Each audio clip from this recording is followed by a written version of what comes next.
जालिम से टकराएगी वो आंधी बनाऊंगा, नए अंग्रेज आए हैं नया गांधी बनाऊंगा। हम उसके साथ चल रहे हैं। महात्मा गांधी के दौर में पैदा हुआ होता तो मैं अंग्रेजों के खिलाफ उनके साथ पैदल चल रहा होता, लेकिन मैं इस दौर के गांधी के साथ पैदा हुआ हूं, राहुल गांधी के साथ पैदा हुआ हूं, तो मैं राहुल गांधी के कदम से कदम मिला करके चल रहा हूं। कि पिछली बार भाजपा हारते हारते रह गई थी, हमारी सरकार बनते बनते रह गई थी कि भाजपा की सांस इतनी अटक गई थी कि प्रधानमंत्री जी को पानी में जहाज उतारना पड़ा था, करतब दिखाने पड़े थे। भाजपा जानती है कि उसके 27 साल को लेकर के आवाम में गुस्सा है, वो अकेले कांग्रेस को नहीं हरा सकती। तो मोदी जी ने अपने दो दोस्तों को भी बुलाया है, एक दिल्ली से, एक हैदराबाद से। पूरा मुल्क मोरबी के हादसे का मातम कर रहा था, लेकिन देश का हाकिम इसी गुजरात में होते हुए अगले दिन 3 बार कपड़े बदल रहा था और हरी झंडी दिखा रहा था। तो मुल्क तानाशाही से चलेगा, उसकी मर्जी से चलेगा, वो जैसा चाहेंगे वैसा चलेगा। लेकिन एक तरफ वो लोग खड़े हैं जो कहते हैं कि नहीं, ये मुल्क डॉक्टर बाबा साहब भीमराव अम्बेडकर के संविधान से चलेगा, ये मुल्क पंडित जवाहरलाल नेहरू जी के विचारों से चलेगा, ये मुल्क मौलाना अबुल कलाम आजाद के ख्वाबों से चलेगा, ये मुल्क महात्मा गांधी से चलेगा। जिंदगी का हाल खस्ता है यहाँ गुजरात में, दूध महंगा खून सस्ता है यहाँ गुजरात में। 135 लाशें बिछी थी उस शहर में, वो तमाम आंसुओं से भीगा है वो शहर। मैं उस शहर से होके आया हूं। भाजपा के इशारे पर, आरएसएस के इशारे पर अरविंद केजरीवाल ने किया था।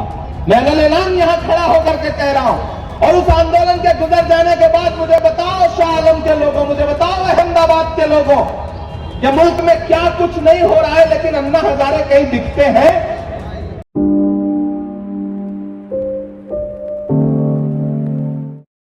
दोस्तों, 5 साल पहले शायद पहली बार आया था मैं नवाब परिवार के बुलावे पर, और वो दिन तब था जब शहजाद की शादी थी, उस शादी के प्रोग्राम में आया था। और आज दूसरी बार हाजिर हुआ हूं तो पूरे 5 साल बाद। इसी थके हुए दस्ते तलब से मांगते हैं, इसी थके हुए दस्ते तलब से मांगते हैं, जो मांगते नहीं रब से वो सबसे मांगते हैं। वो भीख मांगता है हाकिमों के लहजे में, हम अपने बच्चों का हक भी अदब से मांगते हैं। गुजरात की सरजमीन पे खड़ा हूं और गुजरात इलेक्शन के मुहाने पर खड़ा है। आने वाले 1 हफ्ते बाद आपको ईवीएम की कतार में लगना है, पोलिंग बूथ पर जाना है और गुजरात के मुस्तकबिल का फैसला करना है। यहां बड़ी तादाद में मेरी माएं बहनें बैठी हैं, बुजुर्ग बैठे हैं, नौजवान साथी इस तरफ खड़े हैं। जिधर नजर जा रही है अवाम ही अवाम है। तो मैं भी चाहता हूं कि जो थोड़ा सा वक्त आपके साथ बात करने का है उसमें मैं भी अपना दिल निकाल के आपके सामने रखूं। मेरे भाई, मैं पिछले 2 हफ्ते से गुजरात के इलेक्शन में मुसलसल पूरा गुजरात घूम रहा हूं। गुजरात की आवाम में गुस्सा है, झील में पानी बरसता है यहां गुजरात में, झील में पानी बरसता है यहां गुजरात में, खेत पानी को तरसता है यहां गुजरात में, जिंदगी का हाल खस्ता है यहां गुजरात में, दूध महंगा खून सस्ता है यहां गुजरात में। मैं एक दिन पहले मोरबी में था, मैं उस शहर की खामोशी को महसूस करके आया हूं। उस शहर में एक ऐसी खामोशी है कि 135 लाशें बिछी थी उस शहर में, वो तमाम आंसुओं से भीगा है वो शहर। मैं उस शहर से होके आया हूं, तब मैं ये बात कह रहा हूं कि दूध महंगा खून सस्ता है यहां गुजरात में। अहमदाबाद वालों को दिन याद करो जब पुल टूटा और 135 से ज्यादा लाशें बिछ गई। पूरा मुल्क मोरबी के हादसे का मातम कर रहा था, लेकिन देश का हाकिम इसी गुजरात में होते हुए अगले दिन 3 बार कपड़े बदल रहा था और हरी झंडी दिखा रहा था। जब उसे जा करके उन परिवारों के साथ खड़ा होना चाहिए था तो वो कपड़े बदल रहे थे। मैं तो मोरबी में खड़ा होकर के कह के आया हूं कि गुजरात की सरकार, आपने मोरबी के अस्पताल के रंगरोगन में टाइल्स लगाने में जो वक्त खर्च किया, अगर यही वक्त पुल के रखरखाव में खर्च किया होता तो मोरबी का पुल टूटता नहीं और 135 से ज्यादा लाशें नहीं बिछती। ये है गुजरात, ये है गुजरात के विकास का सच। 27 सालों में भारतीय जनता पार्टी की सरकार ने गुजरात को भ्रष्टाचार और कुशासन के अलावा, बदहाली के अलावा कुछ भी नहीं दिया है। मैं गुजरात के ग्रामीण अंचलों में जा रहा हूं, सड़कों की हालत ऐसी है कि सड़कों में गड्ढे हैं या गड्ढे में सड़क है, अंदाजा ही नहीं लग पाता। आप सफर कर रहे होते हैं गुजरात की सड़कों पे तो सफर कर रहे हैं या आखिरी सफर कर रहे हैं पता ही नहीं चलता। यह है गुजरात के विकास का सच।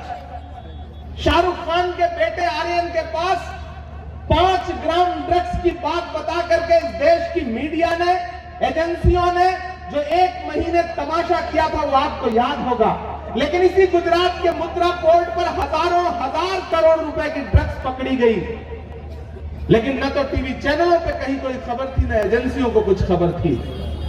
यह है गुजरात के विकास का सच। गुजरात का विकास दहाड़े मार रहा है। मेरे भाई, मैं शैलेश जी को पहले से जानता भी हूं, पहचानता भी हूं, और इनके बारे में जब भी शहजाद से मुलाकात होती है तो कोई एक शख्स अगर चर्चा में या बातचीत में शामिल रहता है तो उसका नाम शैलेश परमार है। ये रहे या ना रहे, लेकिन शहजाद को इनसे एक अलग सी मोहब्बत है, भाइयों वाली। और जब मैं शहजाद और शैलेश को एक साथ देखता हूं ना तो मैं सोचता हूं कि यही ख्वाब है जिसे पूरे हिंदुस्तान में फैलाने की जरूरत है। ऐसी ही जोड़ियां पूरे हिंदुस्तान में बने, इसी तरह से अकलियत के लोग और दलित भाई साथ आए तो शायद हिंदुस्तान का नक्शा बदल सकता है। और आज जिस तरह शहजाद इस चुनाव को लड़ रहा है, मुझे बिल्कुल ये महसूस नहीं होता कि वो शैलेश के लिए मुझसे 4 बार 5 बार फोन करके कि भाई 27 को रहना ही है, रहना ही है। मुझे ऐसा लग रहा था जैसे वो अपने लिए मुझे बुला रहा है। ये जो मोहब्बत है खुदा इसे कायम रखे। अहमदाबाद वालों, नौजवान साथियों, पहली बार आज सियासी गुफ्तगू सियासी मंच से करने के लिए आपके बीच में आया हूं। मेरी इससे पहले की जो जिंदगी है आप उसे जानते हैं। मैं सियासत पे तो 3 साल पहले आया। उससे पहले खुदा ने जो मुझे हुनर दिया है, खुदा ने मेरे कलम को जो ताकत बख्शी है, मैंने हमेशा कोशिश की कि मैं अपने कलम का इस्तेमाल महबूबा के जुल्फ और आंचल पे शेर लिखने के लिए ना करूं, बल्कि मैं अपने कलम का इस्तेमाल कभी पहलू खान की मां के आंसुओं को अपनी नज्मों में पिरोने के लिए करूं, तो कभी नजीब की मां के आंसुओं को अपनी नज्मों में जगह दूं। मैंने मुसलसल ये किया। मेरा खुदा जानता है कि मेरी जो जिंदगी है उसमें एक भी लम्हा ऐसा नहीं गुजरा है जो आपकी फिक्र के बगैर गुजरा हो। लेकिन 3 साल पहले, 4 साल पहले जब मेरी राहुल गांधी जी से मुलाकात हुई और उनसे थोड़ी सी गुफ्तगू हुई तो उन्होंने एक बात ये कही कि इमरान, तुम जिन मुद्दों पर नज़्में कहते हो, अगर उन मुद्दों का हल चाहते हो तो सियासत में आओ। मुझे राहुल गांधी की सच्चाई पे एतबार आया और मैं कांग्रेस पार्टी का हिस्सा बना। एक बात तो नौजवान साथियों आज आपको माननी पड़ेगी कि मुल्क में जो नफरत का माहौल है, भारतीय जनता पार्टी की सरकार ने जो नफरत का माहौल पूरे मुल्क में खड़ा किया है, उसके खिलाफ अगर इस देश में सीना ठोक के कोई लड़ रहा है तो उस शख्स का नाम राहुल गांधी है।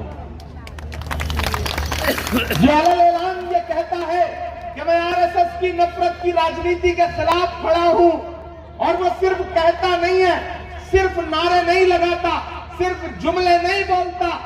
वो शख्स पिछले 82 दिन से कन्याकुमारी से कश्मीर के लिए पैदल चल रहा है, मुल्क को जोड़ने के लिए नारा लगाते हुए कि भारत जोड़ो, नफरत छोड़ो। 25 किलोमीटर रोज पैदल पिछले 82 दिन से। तसव्वुर करिए शाह आलम के लोगों, इस विधानसभा के नौजवान साथियों, आप तसव्वुर करिए 25 किलोमीटर रोज भारत को जोड़ने के लिए, मोहब्बत के लिए, भारतीय जनता पार्टी की नफरत की राजनीति के खिलाफ वो आदमी लाखों का हुजूम लेके चल रहा है। मैं कन्याकुमारी से उनके साथ था। बीच में यात्रा छोड़ करके गुजरात चुनाव में आया क्योंकि आपसे मुलाकात करनी थी। एक एक लम्हे में ऐसा ऐसा मंजर आता है, केरल में, बेल्लारी में, रायचूर में, हैदराबाद में 1-1 लाख की आवाम एक वक्त में राहुल गांधी के कदम से कदम मिला के चलती है। मुझसे मीडिया के साथी पूछते हैं कि इमरान साहब आप राहुल गांधी के साथ पैदल यात्रा कर रहे हैं, क्या महसूस करते हैं आप?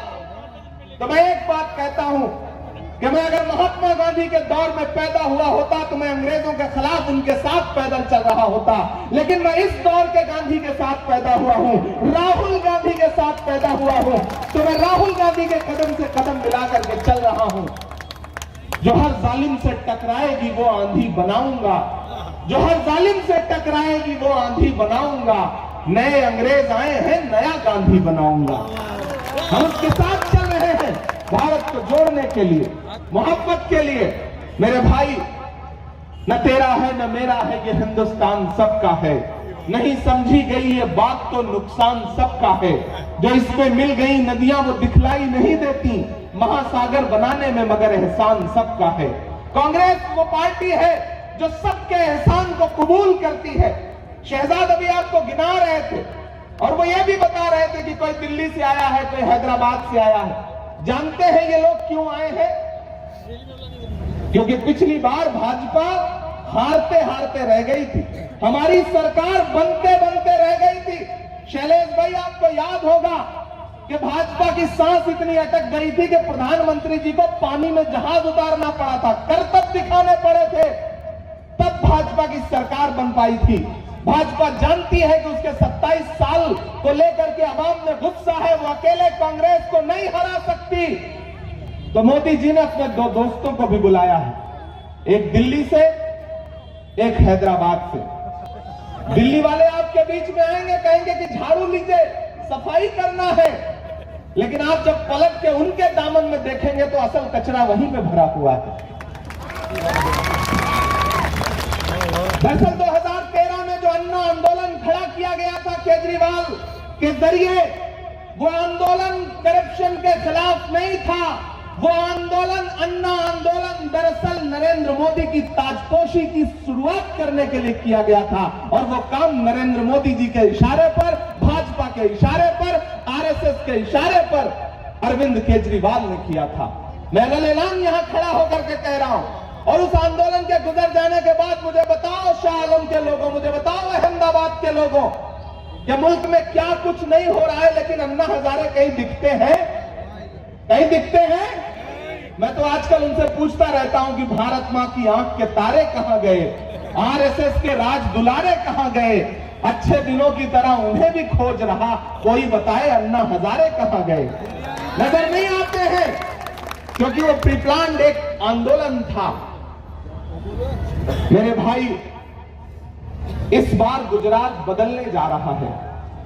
भारतीय जनता पार्टी सिर्फ टीवी चैनलों पर जीत रही है, जमीन पर कांग्रेस जीत रही है। मैं पूरे गुजरात का दौरा करके आया हूं। मैं कल रात अमरेली में था, उससे पहले मैं मांगरोल में था, जूनागढ़ में था, उससे पहले गिर सोमनाथ में था, सूरत में था, वडगाम में था, सिद्धपुर में था। मैं पूरा गुजरात घूम के आया हूं। जमीन पर जनता लड़ रही है भारतीय जनता पार्टी की सरकार के खिलाफ। यह लड़ाई बहुत अहम है। मैं आपसे यह कहना चाहता हूं कि 2 ताकतें हैं। एक तरफ वो ताकत खड़ी है जो कहती है कि मुल्क तानाशाही से चलेगा, उसकी मर्जी से चलेगा, वो जैसा चाहेंगे वैसा चलेगा। लेकिन एक तरफ वो लोग खड़े हैं जो कहते हैं कि नहीं, ये मुल्क डॉक्टर बाबा साहब भीमराव अंबेडकर के संविधान से चलेगा, ये मुल्क पंडित जवाहरलाल नेहरू जी के विचारों से चलेगा, ये मुल्क मौलाना अबुल कलाम आजाद के ख्वाबों से चलेगा, ये मुल्क महात्मा गांधी से चलेगा, उनकी सोच से चलेगा। ये लड़ाई बहुत बड़ी है और इस लड़ाई में आपको भी चुनना पड़ेगा कि आप किस तरफ खड़े हैं। मेरे भाई, पिछली बार शैलेश जी को आपने 32,000 के आसपास वोट से जिताया था। ये 4 बार जीत चुके हैं, हैट्रिक तो कब का मार चुके हैं। लेकिन इस बार तो अगर ये आंकड़ा बढ़ करके 50,000 नहीं हुआ तो फिर लगेगा कि अर्धशतक नहीं लग पाया है।